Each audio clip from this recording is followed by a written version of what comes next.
The Bible. It's 66 books of history, stories, letters, and poetry that fit together to form God's one big story. The epic adventure of how He created us and loves us so much that He made a way to rescue us. As we travel through the Bible, from Genesis to Revelation, we discover people who met God and found their lives changed forever. Now, for an amazing story, inspired by the book of 1 Samuel, chapter 25, verses 1 through 35. Near the town of Carmel lived a wealthy man named Nabal.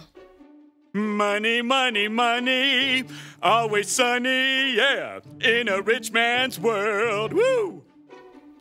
The world was not so sunny for anyone who had to be near Nabal, like his servants. Our boss's picture is right here in the dictionary beside foolish person. See? Nabal was also terribly rude. You, bring me another leg of mutton. What's wrong with this one? It's touching those peas. But you asked for peas. I asked for tea, you blockhead. I shall dump these peas on your noggin. But unlike Nabal, Abigail, his wife, had a clear mind and a wise heart. She kept a close eye on her husband's estate and did her best to keep him from destroying their lives with his quick temper. Tell me, how was the flock this season? Have we lost any sheep to raiders?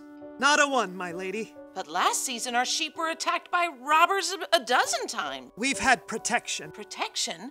How? David and his men have been camping nearby. As long as they've stayed near our flocks, they've kept us and the sheep from any harm. Very good. I've heard some say David will be king in Saul's place. Has Nabal thanked David for his help? Give thanks, Nabal. That was very funny, my lady. I'll consider the matter. Let me know if anything changes. The time for sheep shearing neared, and Nabal ordered a grand party to celebrate. Music, drink, mutton, bread, cakes, raisins. Are you writing this down? Yes, sir. But no peas. No peas. As Nabal ordered the festivities, 10 young men arrived to bring a message from David. That outlaw, what does he want? David says, may you live long and everything go well for you. Only what I deserve. He says, I hear that you are clipping the wool off your sheep. When your shepherds were with us, we treated them well.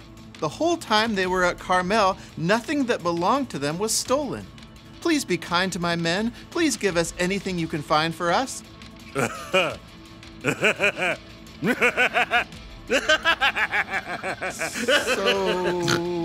yes? Who is this David?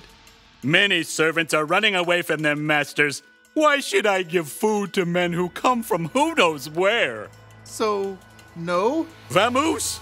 And don't let the door hit you on the way out. David's men quickly returned to camp. They found David's anger could be just as hot as Nabal's. Each of you put on your swords! In a short time, David and 400 of his men were marching up the mountain to confront Nabal. Word spread quickly. A servant raced to find Abigail. David sent messengers to Nabal and asked for a share of food, but Nabal was rude and shouted at them. You must do something or terrible trouble will come. Abigail didn't panic. She took a deep breath. We have to get ahead of this. Take a list, please. On it. 200 loaves of bread, 200 bottles of wine, 5 sheep, a bushel of grain, 100 raisin cakes, and 200 cakes of pressed figs. Any peas? No peas. Save those for Nabal. What else? Load it all on donkeys and start down the mountain. I'll follow. As David and his men quickly climbed the mountain, the caravan of donkeys and gifts made its way down the steep road. David's anger grew as he neared the mountain estate. He gripped his sword tightly. Everything we've done hasn't been worth a thing. I watched over this fellow's property, but he paid me back evil for good. I won't leave one of his men alive. What's this? Donkeys? And looks like food for a feast? At the back of the caravan, Abigail could see David as they met the donkeys. She took a deep breath, hopped off the donkey, and ran forward, throwing herself to the ground at David's feet. Pardon your servant, sir. Please don't pay any attention to that evil man, Nabal. He's always doing foolish things. But now the Lord has kept you from using your own hands to get even. I've brought a gift for you and the men who follow you." Abigail dared to look up. David was watching her closely.